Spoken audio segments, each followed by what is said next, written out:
Well, hello. It's good to see everyone. This is Andy Armacost, and I'm joined here by a vast group of people, our leaders and experts in a whole number of areas who have been working hard to prepare for the fall semester. And I know that each of you out here who are watching us and who have tuned in today have put your heart and soul into the last year during really trying times. And together we were able to deliver something that I think was truly amazing given the constraints that we faced. And so thanks to each and every one of you, faculty and staff members, for making that happen.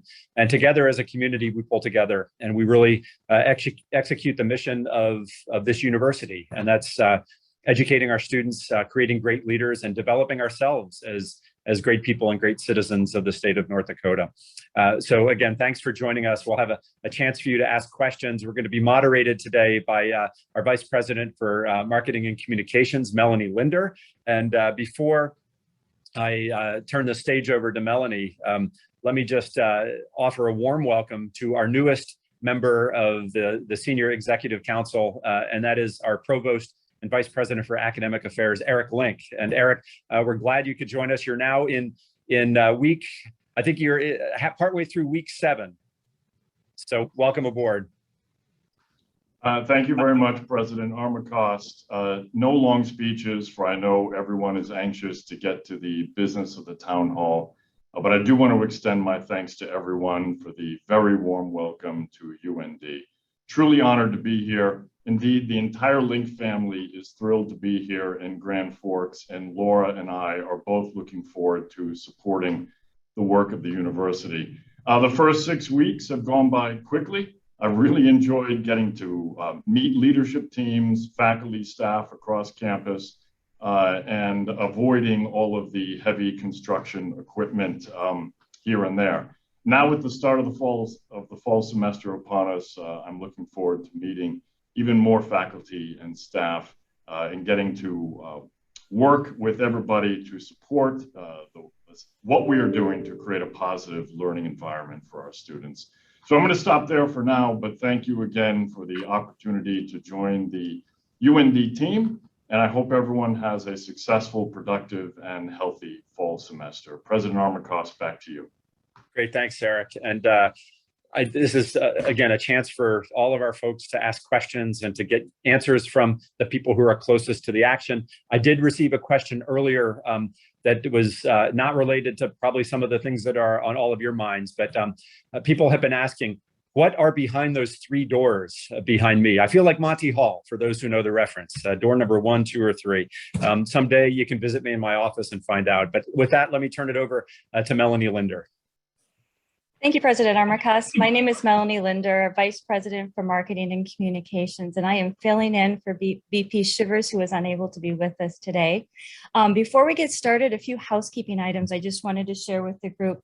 First, this is the first of several town halls we'll have throughout the year. We had such a positive response to our town halls that we had last year. We have decided that we will be having them throughout this year as well, so that we're able to touch base and communicate on a regular basis and answer any questions that may come up. Second of all, if you would please post any questions that you have in the Q&A portion of the Zoom rather than chat, that will help us get to those questions. Panelists, when I call on you at the first time, if you would introduce yourself and your title. We may have some new individuals that are with us watching, and that way they get familiar with our positions. And then finally, we're going to kick this off with a few questions that were pre-submitted from you Senate members. That'll just give us some time to get some questions rolling in the Q&A section. So, all right, we'll get started. The first question that I'm going to toss to Jess Doty. What are our plans that are being made to vaccinate our students before the start of classes this fall? Yeah, thank you. I'm Jess Doty. I'm the director at UND Student Health Services. Some of the plans that we have in place currently for as students are returning to campus is we're going to be available during welcome weekend for students at Wilkerson to get vaccinated or have the opportunity to get vaccinated as they're moving in. But most importantly, vaccines available on campus Monday through Friday, 8 to 4:30 at Student Health Services for students, faculty, and staff. We do ask that you call and make an appointment so that we have the doses ready and available for you, but it's always available right here on campus. Vaccines also readily available within our Grand Forks community. There's pop-up clinics, vaccine clinics all throughout the Grand Forks community, and you can find that information on the Grand Forks City webpage. And lastly, if you're not in the city of Grand Forks or right here on campus, I encourage you to use the vaccinefinder.org. It's a website that helps you find local vaccines if you are somewhere else. And so those are the options that we have available for students as they're coming back to campus. But I also encourage faculty and staff to get vaccinated. The opportunity is right here on campus for you. All right, thanks, Jess. Another question we have, updated CDC guidance recommends mask usage where COVID transmission is growing. Given the increase in COVID activity in our region, what thresholds are needed to be met to require masks inside all UND campus buildings, including classrooms this fall? I'm going to turn that over to President Armacost. Perhaps you and Provost Link would like to answer that one. Great, thank you. So we're currently consistent with the CDC guidelines, which is our strong recommendation that people mask when indoors in public settings. And so with that regard, we're entirely consistent with the CDC. We're currently in what's called the substantial level of transmission, and we're watching those numbers very closely and paying close attention to the increases or potential increases that we're seeing in those numbers. For now, what we've done is given authority to the members of our campus to make decisions in their classroom environments or within their workspace to make decisions about whether they would ask others or compel others to wear masks. So right now we haven't gone to a full campus mask mandate. As we pay close attention and look at the data, we will make judgments, just as we did last year, that are in the best interests of the health and safety of the campus. And I'll be one final point before turning over to Provost Link, is our current case count on campus right now is 1 student and 2 faculty or 2 staff members who are COVID positive. So the numbers are low relative to where we were last year. Keep in mind that in early August, when we had a return of some students, largely athletes and members of the aviation program, we saw a jump up in the numbers in early August, and we haven't seen that yet this year. So we're paying very close attention to those indicators about whether we would need to move to a mask mandate. Eric, over to you. Thank you, President Armacost. I don't merely want to echo what the President said, but we are continuing to monitor CDC guidelines, local health officials. Of course, we're being responsive to any executive orders that may be in place if and or when they are.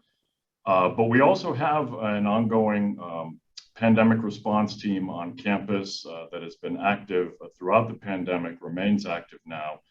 Meets regularly, right now is meeting twice a week to study the available data and to make recommendations regarding health and safety measures on campus. So we are trying to be as responsive as we can.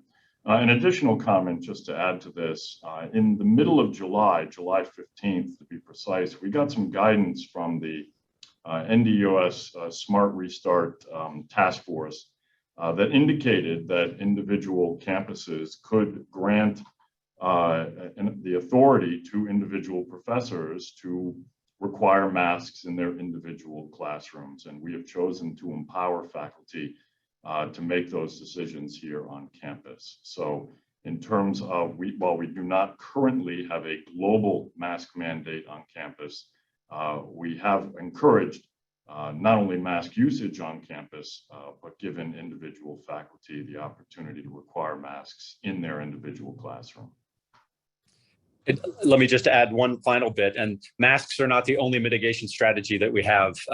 In addition to masks, there's testing, contact tracing, quarantine and isolation, and we've fully resourced those programs to make sure that we can respond quickly, just like we did last year. And I always have to put a plug in for vaccinations as well. The number one way that we can protect ourselves and others is by vaccinating. Right, thank you. The next question is going to go to Vice President Hallgren. Many college campuses and employers and states, local communities are providing incentives for vaccination. Why is UND not providing incentives for students, faculty, and staff to get vaccinated? Thanks, Melanie. My name is Kara Hallgren. I serve as the Vice President for Student Affairs and Diversity here at UND. And in the past, we've actually given incentives for students for testing. That was prior to the vaccination coming out. We are continually talking about how to ensure that we have a safe campus. We know that a full campus experience comes when people are healthy and that we've mitigated the COVID-19 pandemic. To that end, we will encourage students to get vaccinations. We will encourage students, faculty, and staff to continue to get tested. Again, we want to make sure the campus is safe. To that end, though, in terms of incentives, we're still talking with students about some of the things that they think might be helpful to them and encouraging to them in terms of testing and vaccination. And, you know, the other thing is that we recognize that people have different ideas about this on campus. So we're trying to find a balance in a way to promote health and safety while also recognizing that people have different ideas. And we also need to make sure that whatever we do is consistent with the laws and the guidelines of the state. So again, we are still working on this. We welcome your thoughts and ideas. If you have suggestions that you'd like us to consider in terms of vaccination or testing incentives, I'd love to hear them, because again, it is an ongoing topic of conversation. We have not put incentives in place for vaccination as of today, but again, we'd love to hear your thoughts. And let me add to that too, if I may. We haven't put financial incentives, if that's the discussion. But I think that what we've heard from across the nation, two powerful components to incentivizing vaccinations are education and peer-to-peer interaction. And we have a group on campus that have joined it's called the COVID Campus Coalition across the US to use Instagram to actually promote better information sharing between students on our campus. So on a similar topic, I'm going to turn this question over to Jess Doty. Are unvaccinated students required to quarantine after a COVID exposure? And will we be doing contact tracing? And what type of accommodations are we expected to do for students who miss class due to quarantine? Yeah, thank you, Melanie. I can start the answer and hope that maybe a couple others can help pitch in with some of the questions. Are students who are unvaccinated and a close contact required to quarantine? The answer is no. One of the resources I would direct people to is on the COVID blog. There's a student reporting page with a very easy to read and understand grid, and kind of helps walk through of close contact who's vaccinated, who's unvaccinated, and when people become positive with COVID, and what they're required to do. But they are not required to quarantine.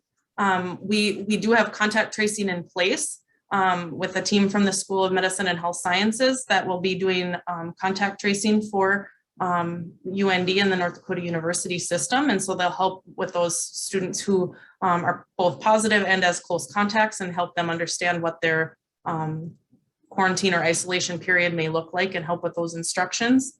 And I'm going to maybe ask if Alex or Kara, can you help out with some of those other questions? Alex, do you want to go first? Yeah, I can go. So the first thing I'll say is unvaccinated close contacts and positive people are not allowed to be on campus. So we can't require them to isolate or quarantine, but we can require them not to be on campus. They will not be allowed to be on campus during that recommended isolation or quarantine period.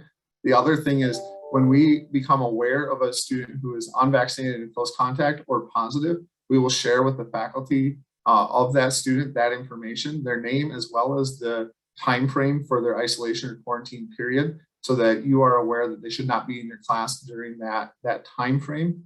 I would say for the academic related things, I think the provost or maybe Karen Plum could address that portion of the question.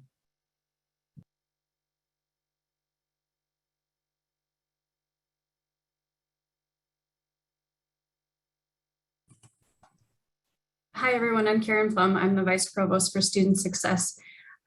So as we did last year, we're asking faculty to be as flexible as possible with students. They will reach out to you if they test positive for whatever accommodation can be provided in the classroom. We will reach out to you if students have reported a positive case on campus, or if we know that they have tested and are positive on campus. They may be tested elsewhere and we may not know. So if students reach out to you and you don't get a message from us as well, it may be that they have tested positive someplace else and are letting you know that as well. So we will try to provide as much information as we have. We'll provide like Alex just said, the isolation period for when students are not able to be on campus, and whatever other information that you might need or that you have questions about, you can always reach back out to us and we can help navigate some of those specific situations. All right, I'm going to toss this next question over to Provost Link. What would be the criteria? What would the criteria be for returning to virtual instruction should that be necessary? So it's a great question and an obvious one to ask. Clearly, the situation that entered a fluid state a year ago continues to be somewhat fluid. So it's impossible, I think, today to say exactly what one particular metric we might have to hit in order for us to make such a decision. What we are certainly trying to do is very actively continue to use strong mitigation measures, including and highlighting the use of vaccines so that we do not have to make a decision to go all virtual.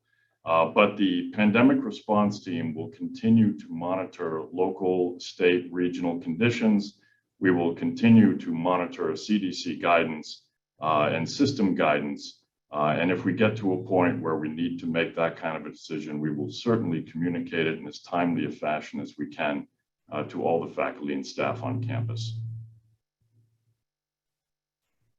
Thank you, Provost Link. So we have several questions that have come in around faculty's ability to require masks in their classroom. There was a three-part question that was submitted by you Senate members earlier that I think hits on many of them. So I'm going to start with that one. Faculty and instructors have the authority to require masks in their classrooms. Generally, students are very respectful of mask mandates, at least they were last year. However, we're in a different time and political climate. So the three-part question is this, and I'm going to start with Kara Hallgren and Alex Pokonowski to answer these questions, but feel free to pass it along to our colleagues on the Zoom call as well. First of the three-part questions is, how does the university suggest that an individual instructor enforce the mask mandate? Kara, Alex? Sure. One of the things that I hear most often from students, their concern or their complaint is they don't necessarily understand the expectations, and then they're held to them and they feel like there's a disconnect. So I always advise faculty members, be clear about what your expectations are. And if you want to require that students wear masks in the classroom, that's fine, you can do that. The questions I would have for you is, do you want them to walk into your classroom with the mask already on and in place? Is it okay if they put it on during, when they sit down in their spot? Can they have conversations with other people prior to the start of class without a mask on? Those are the things that I think that it would be helpful to have a conversation with students about. Because again, my understanding is, and what I've seen, what I've experienced, is that students really want to live up to it in most cases. Just yesterday, I was asking Alex about how many referrals were made to OSRR last year about mask mandate enforcement issues. There were less than 10. Less than 10, which leads me to believe that, again, students really want to try and do the right thing. Faculty want to try and do the right thing. And I think some of this is really about communication from the get-go and making sure that everybody is on the same page.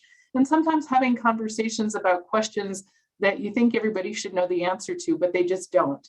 So that's the first thing.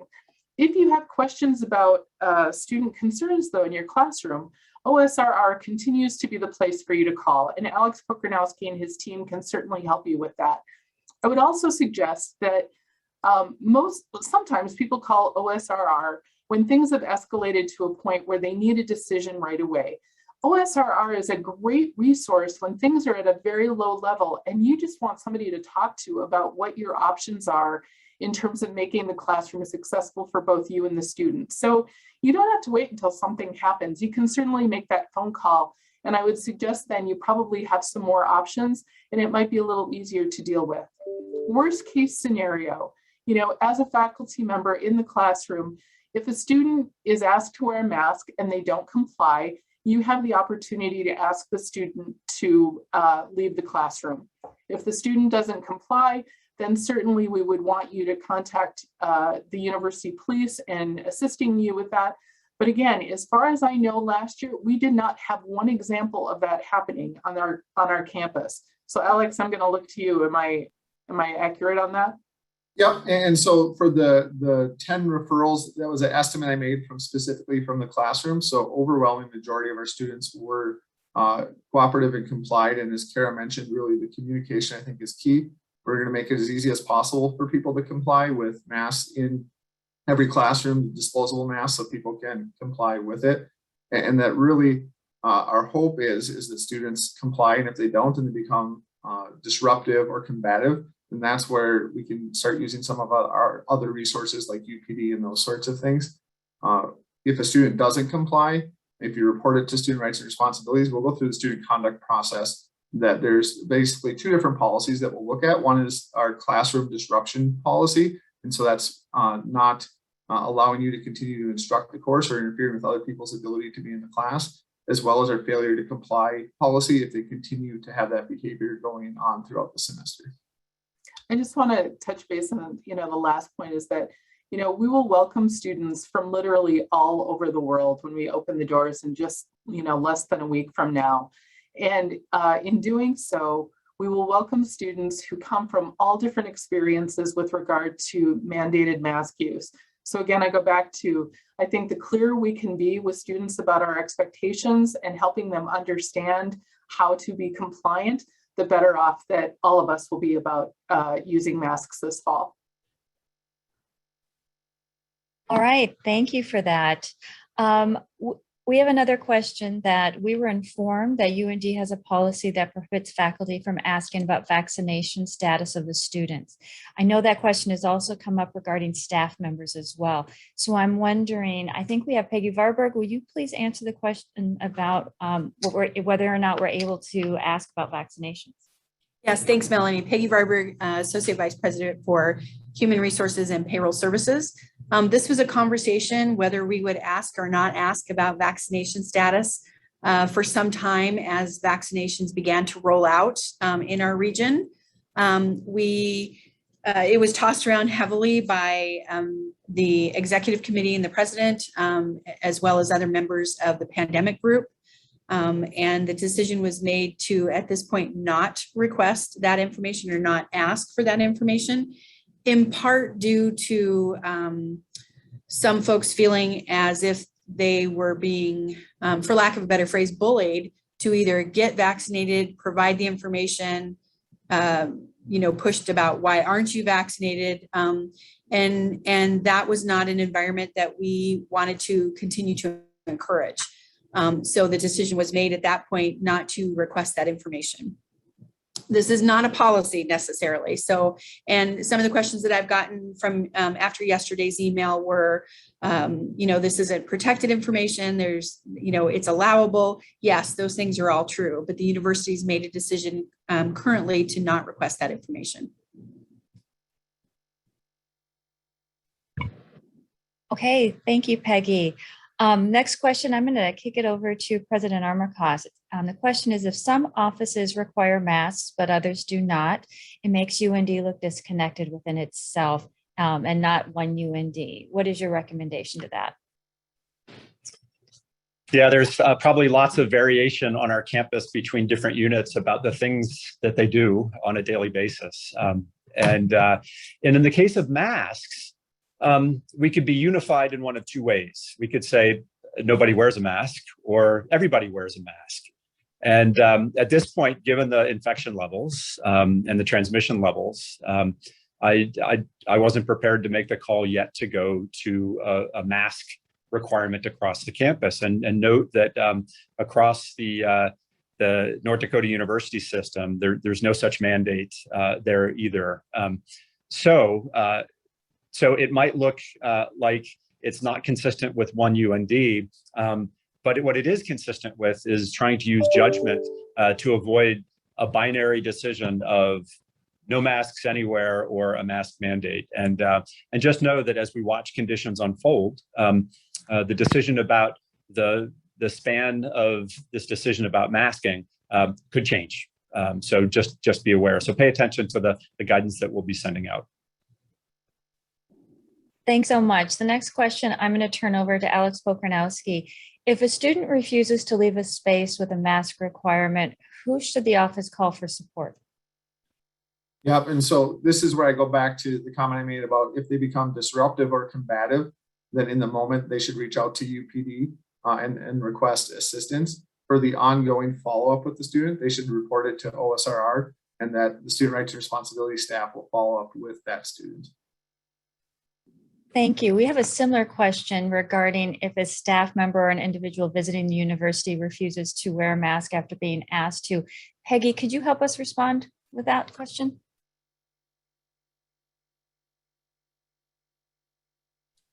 Sorry, unmuting issues. That's a tricky one for sure, but we, need to tactfully express that either you're coming into an area that's requesting that we wear masks. So we know that faculty and staff have the ability and or the right to ask for to be worn when you come into their work area, whether we're talking about classroom or whether we're talking about a department or an office. And marketing communications has done a great job of building signs so that if I make the decision that I want folks to wear masks when they come into any of the HR or payroll offices, then we can post that. There are masks available, disposable masks that are available in many of those areas. And I know that's a question that we've received in the chat as well about how do you get those, and we're answering that especially if you've run out. But tactfully, professionally, we need to simply respond that we've made the decision in this area that masks are required, and we respectfully ask that you wear one. Here is a disposable mask for you to wear while you're in the space. And I think those are some of the answers. But I'll open that up to my colleagues as to whether they have other ideas.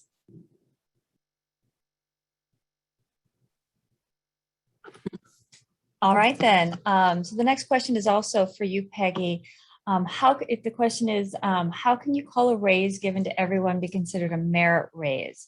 Some people have left the university for unemployment, others are working remotely, but they're just wondering about the merit versus just straight across the board raise. Sure. So the North Dakota state legislators blessed us with money to be able to provide merit increases to our staff and faculty here on campus. And we're grateful for that. And there were a lot of people, most staff and faculty really rose to the occasion, right? They were exceptional in their performance, whether they were working on campus, whether they were working remotely. The university continued. We continued to serve our students and carry out our mission and our strategic plan, and that was important. And so while it's called a merit, it's not an across the board. It seems like it, but there was the caveat that if a person was not achieving expectations, if their performance was not, achieving expectations, I guess, and meeting levels that we require, those people didn't get a raise. And so that's where the word merit comes from. It wasn't a cost of living adjustment, which is simply everybody gets the same thing. It doesn't matter what your role and so forth. We've gotten those in the past. It's been some time, but it was a true merit. And it is because all of our employees did an exceptional job throughout this pandemic period. And so it is hard to see that through the forest sometimes. It feels like maybe some groups are who are working on campus when they can't work remote, that these people are putting themselves out there, and they did, and we appreciate that. But again, whether you were on campus or remote, there was a lot of exceptional work that was occurring on campus. And so we do thank the state legislators for allowing us to be able to give some sort of benefit to that. Thank you.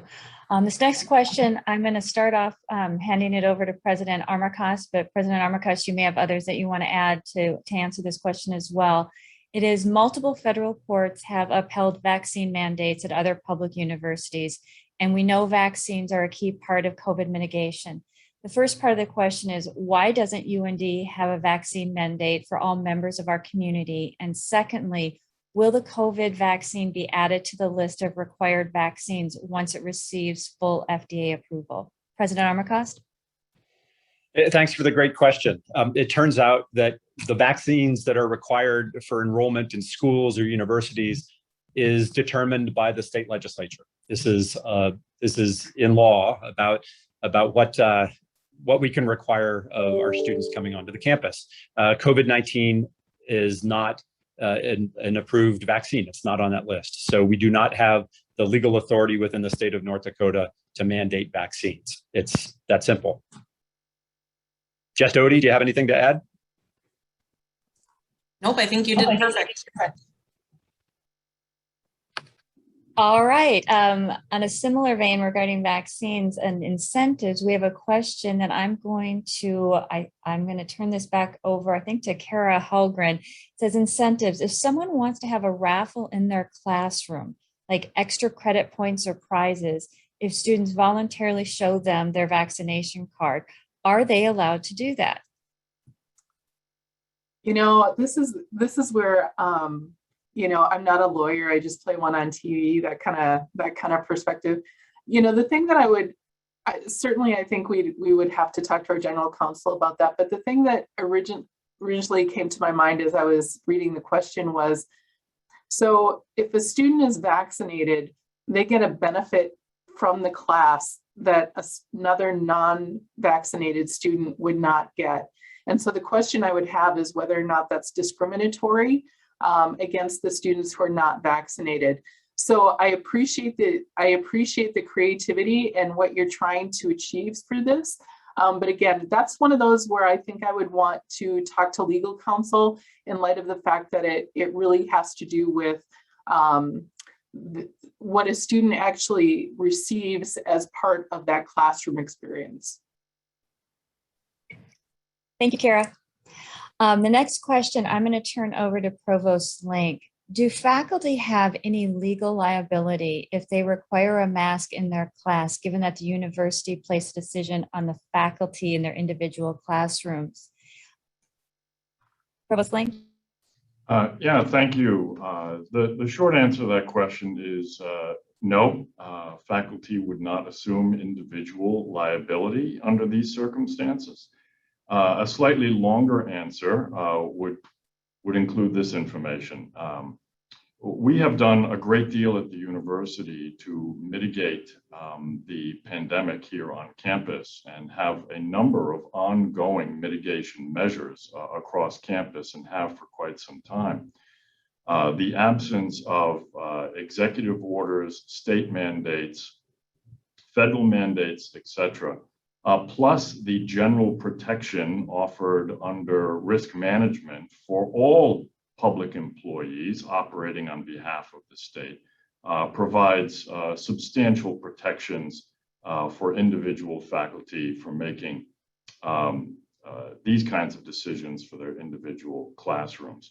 But just to confirm all of that, I did have a call with General Counsel this morning. Put that very question to General Counsel this morning. And the short answer that I received is no, there is, in the opinion of General Counsel, not a concern that liability would pass to the individual faculty member. Thank you, Provost Link. I'm going to toss this question to you as well that just came in. If a classroom does not have masks or is out of masks, who should that faculty or an instructor reach out to? Thank you. Yes, I'm glad we got to this point because I did want it to come up at the town hall today. So The plan is right now to make sure that every classroom on campus, at least at the beginning of the semester, has a box of disposable masks on hand. The hope is that our implementation of safety protocols across campus will be done in a positive way, a non-confrontational manner, and having some disposable masks on hand for a student who may have forgotten to bring a mask or otherwise is just probably a smart thing to do. So we're trying to work with facilities right now to make sure that at least at the beginning of the semester, every classroom on campus will have a stash of disposable masks on hand. However, those masks will run out. If the box is empty or you need more, we have quite a few disposable masks in storage on this campus. And we will make sure, again, facilities is working on this, that individual academic departments on campus have a stockpile of these things, so that if you go into a classroom and you want to have some disposable masks on hand, but there are none in the classroom, you can contact your department and your department should be able to get those to you. Have a few in your book bag, briefcase, back pocket. Just carry them around with you and we'll be able to hand them to any student who might need them in a given circumstance. All right, next question is for Karen Plum. If a student is registered for an on-campus face-to-face class, is the expectation that the student will be in class, or are the faculty expected to make accommodations for those students that are not fully comfortable being back in class? Thanks, Melanie. If the course is listed as on-campus face-to-face, the student is expected to be in the classroom. However, we do want faculty to be flexible in their accommodation for students, particularly if they get sick, if they're test positive for COVID and they cannot be on campus. So we will have those situations come up in the classroom. So having some kind of plan to be able to accommodate students and be flexible with students in those situations, we would definitely recommend that. If the student really wants to have all their courses online and are in face-to-face courses, have them work with their advisor, see if it's possible to get into online sections of some courses. I know that that isn't possible for other courses where face-to-face delivery is more ideal in the course, but working with their advisor, working with faculty to try to get the best kind of experience for the student would be great. All right, we're going to switch gears to athletics now. So this question is for our athletic director, Bill Chaves. Hockey is revered in North Dakota and holds a special place in the hearts of many at UND and in our Grand Forks community and throughout the state and region. Many people are hopeful that UND will bring back its women's hockey program. Please share your thoughts about this and when and if it might happen. This may not be for Bill Chaves. I think this might be for President Armacost. I'll let Bill Chaves talk first. Yeah, I'm happy to weigh in. Thanks, Melanie. Bill Chaves, Director of Athletics. The NCAA, they have a number of sports that they have championships for, and I think the number's 24. Our current number of sports we have are 17, and we support all of our 17 sports. Certainly would love to have other sports if the timing was ever right, but certainly at this point in time, we are supporting the 17 that we do have and look forward to the seasons ahead. All right. Andy, anything to add? Well, so thanks, Bill, for those comments. When I took over as president, people frequently asked this question. And my answer then was pretty simple. My heart says, absolutely. But my financial analyst part of my brain said, that's it's a tough road, given the financial picture of athletics on campus, the financial picture of the university, and it's an expensive sport to operate. So as we go forward and we think about these notions, we have to be mindful of the business case for this as well. And whether it makes sense for the university to to take that kind of action to restore a sport. There's other sports that were eliminated as well that are also frequently asked about, in particular, the swimming program. And so I get a lot of questions both on ice hockey, women's ice hockey, and also the swimming and diving program. So, so these are conversations that the athletic director and I have frequently, just about kind of what if scenarios. And but there's been certainly no commitment to restore women's ice hockey at this point. All right, thank you, President Armacost. Question again for Karen Plum. Is it appropriate for an advisor to suggest that students who wish to complete their courses remotely due to COVID concerns contact their course instructors on campus to request the accommodation? Absolutely. You can always request or contact your faculty to make requests for accommodation. That doesn't mean that they'll always be granted. Like I said just a minute ago, some courses are not best taught in an online format. So it may not be possible to find a section that is taught in an online format, but work with your faculty. They're there to help and make sure that you're successful. They're there to talk with you about what your concerns might be and figure out if there's a way to make an accommodation. Thank you.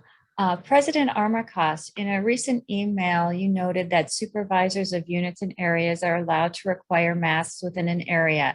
If it is not in agreement amongst the staff, does that requirement, how do people feel that they're required, that they feel heard if people decide not to wear a mask, since it's strongly encouraged but not required? That's great.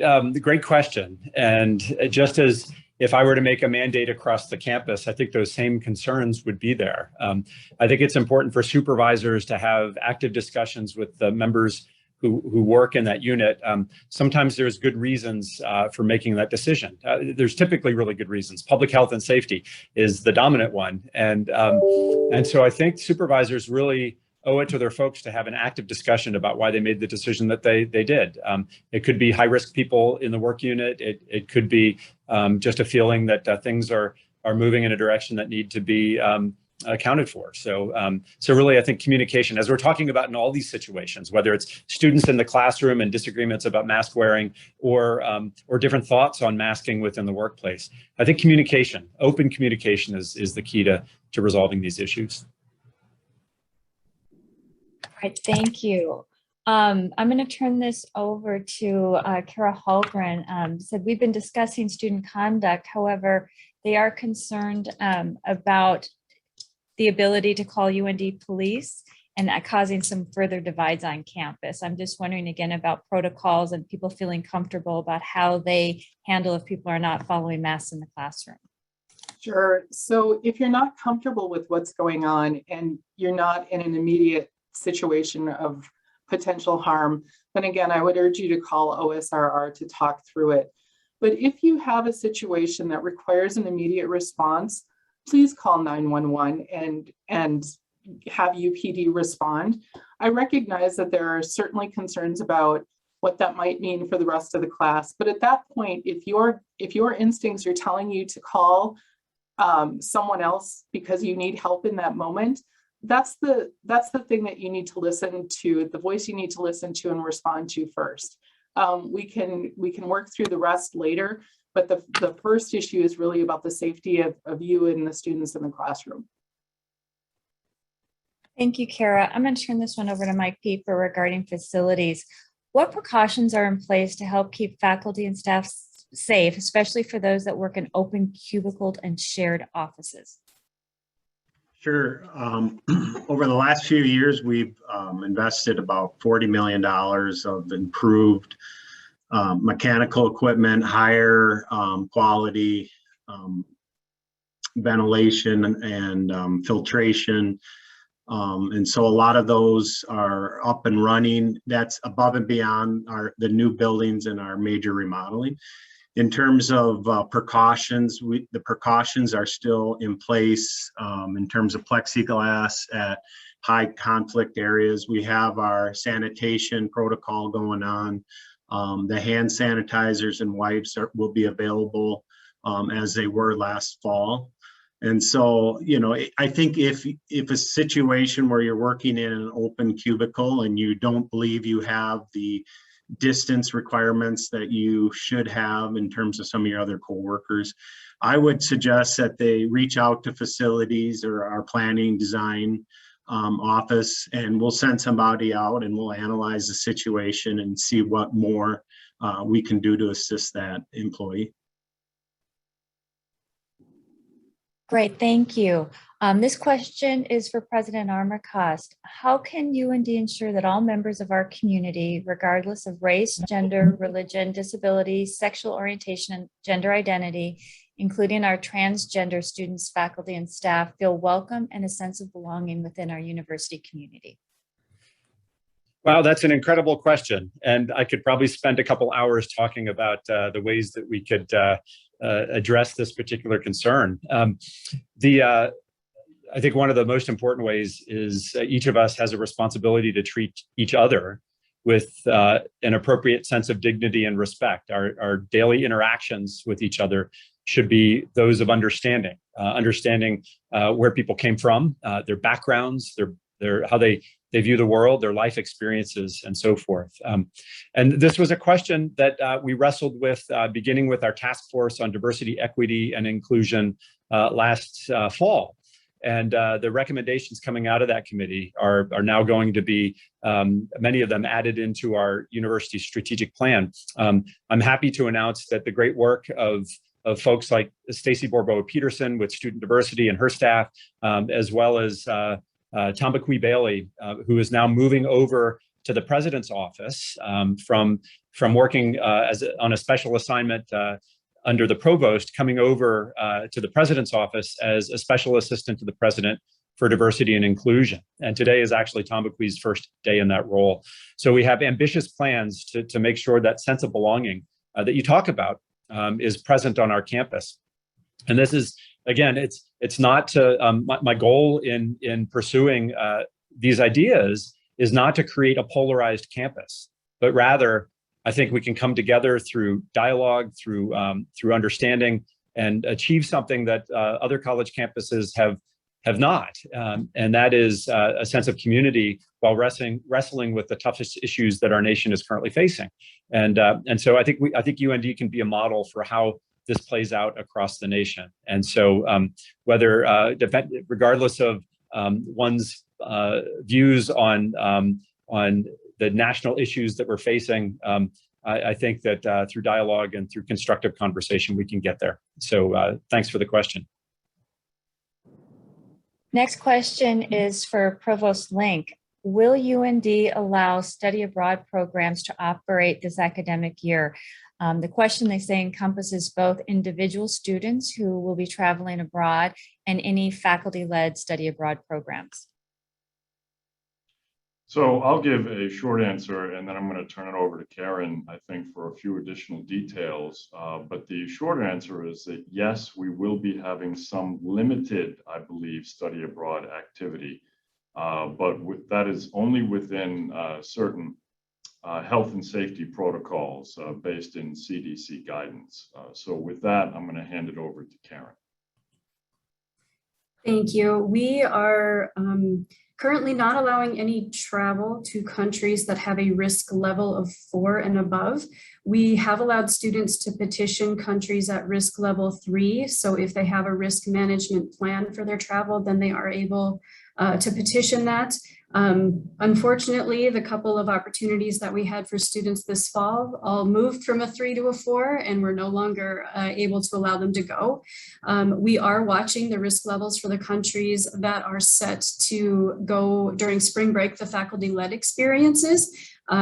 Those seem to be moving up too, though, so we're watching them. We'll continue to work with faculty for the countries that might be at a risk level 3 and below. So stay tuned. We're hoping, crossing our fingers, that we'll be able to allow some of those to go in the spring. All right, this next question is for Mike Pieper again. Custodial staff is very short at the moment, and they're wondering what is being done to address that. Sure. July 1, we increased our starting wages for our custodial across campus. And we also started a incentive program to try and recruit more individuals into that department. It worked pretty effectively. We had all our positions full.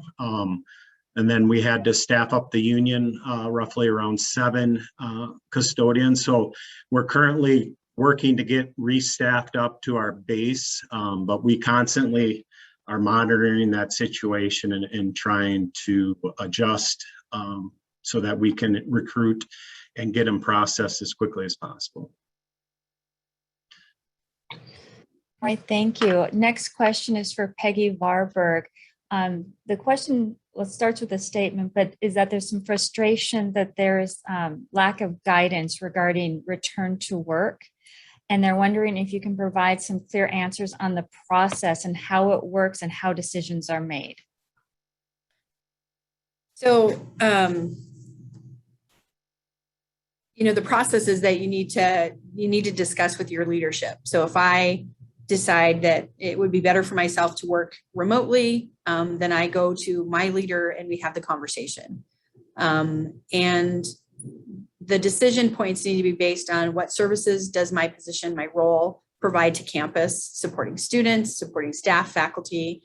Do I have a face-to-face role, meaning people frequently come or will come to seek me out during the day to ask questions or to provide answers, give service, whatever the case is. These are the considerations that need to be had. What role do I have on campus? What is the impact if I'm not on campus all the time?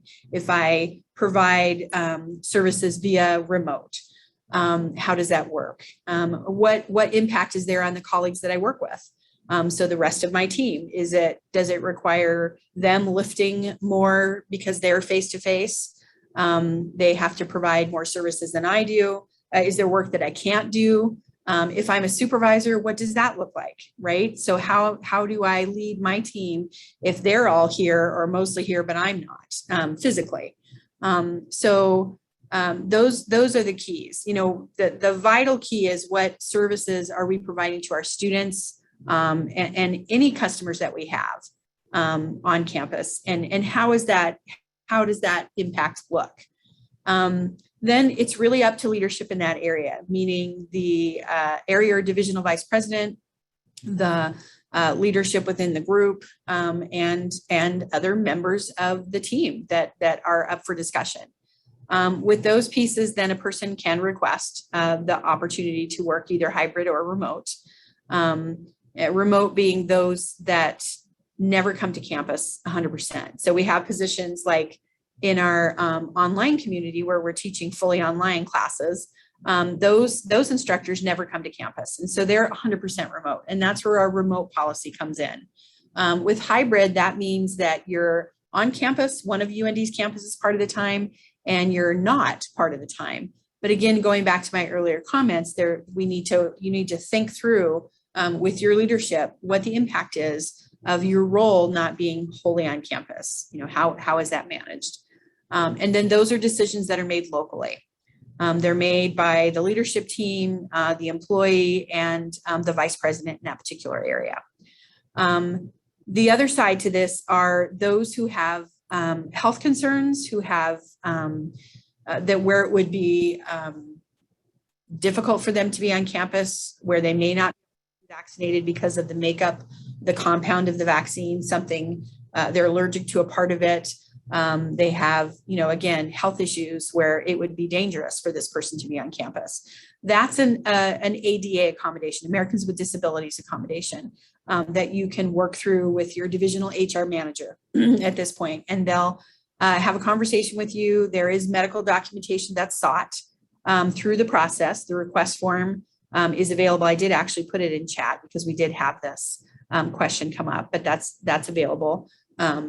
On the Title IX Equal Opportunity page. The link lives there, but it's the divisional HR managers who will work through this process with you. So certainly that's an alternative as well.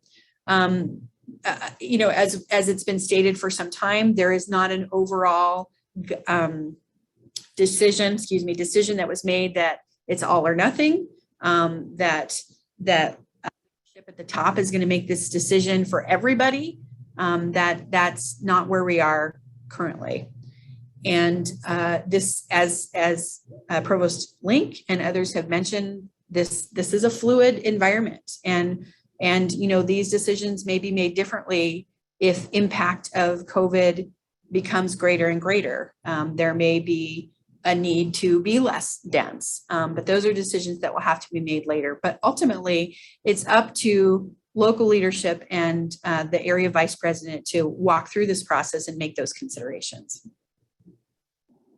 So Peggy, I believe this next question was answered in a recent email that was sent out by HR, but I'm wondering if you can give us a quick summary of what do people do if they have young children or individuals in their home who become ill with COVID or just become ill? What do they do? Do they take leave? What happens if they run out of leave?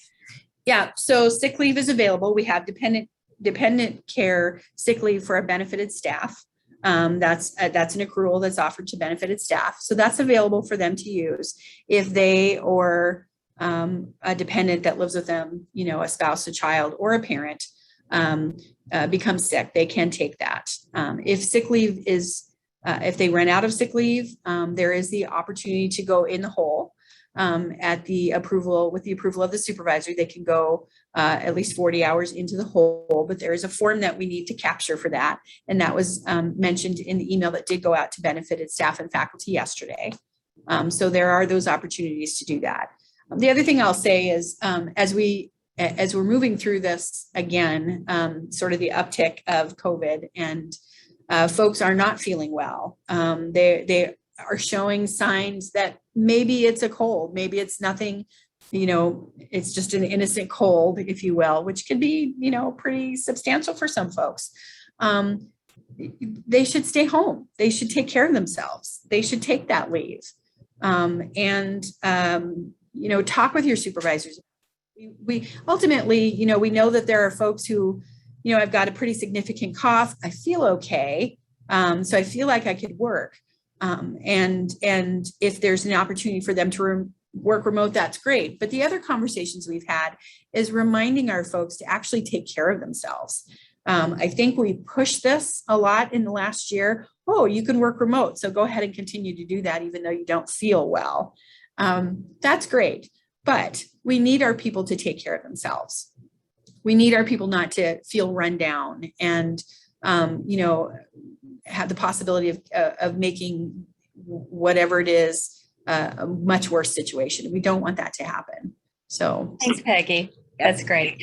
For the last couple of minutes, I'm going to turn it over to President Armacost. We've had several questions that have come in regarding the political climate on campus, whether it has to do with masks or otherwise.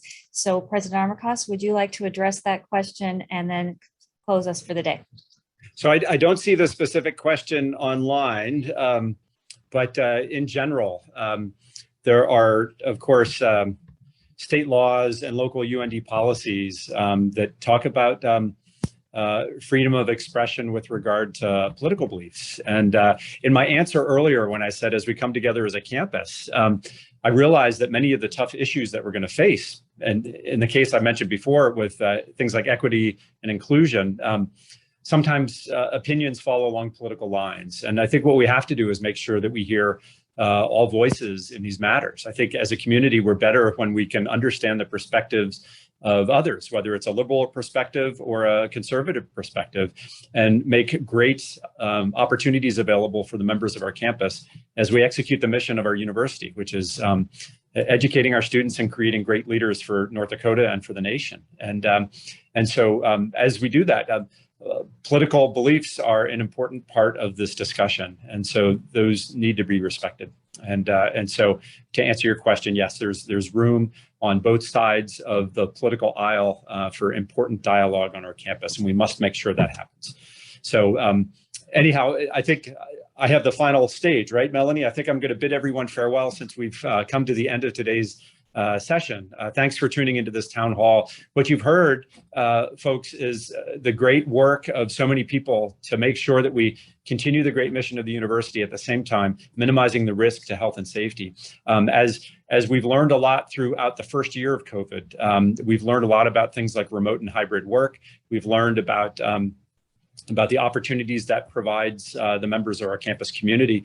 I do believe that coming together as a unit, as a team, allows us to execute this very human-centered endeavor that we're in called education, to allow that to happen the most effective way. But there are times where I think great discretion shown by supervisors allows our members to really take advantage of some opportunities for, I don't want to say personal benefit, but to make life comfortable and to allow them some opportunities that technology provides.